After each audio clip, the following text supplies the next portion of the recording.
The minority leader is recognized. Thank you, Mr. President. Unang-una, Mr. President, sa rule,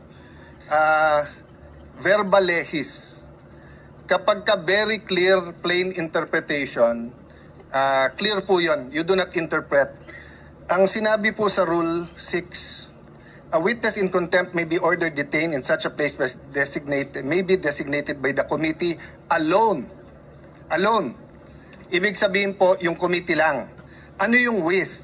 Kasama. With concurrence of the Senate President. Hindi nakalagay or the Senate President.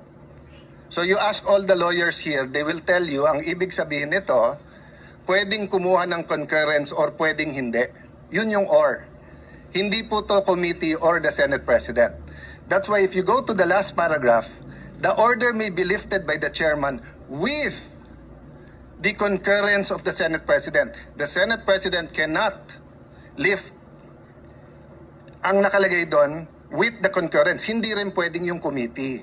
So na-violate po rules natin because it was not the committee alone. As I said, personally, I don't take it against the Senate President nung unang araw na pag-upo niya. Kasi unang-una po, kakapalit lang ng Senate President. Pangalawa, tumawag yung speaker, nagkaroon ng debate. Having said that, it is very clear in the rules and in the Constitution, meron Supreme Court cases yan, that the plenary is supreme.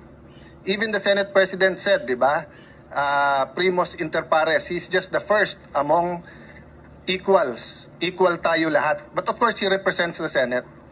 So when the plenary decided to put him in Pasay City Jail, ang makakalift po niyan, hindi po yung committee, hindi po yung Senate President, it's the plenary. So we violated our rules. That's why we stood up to correct.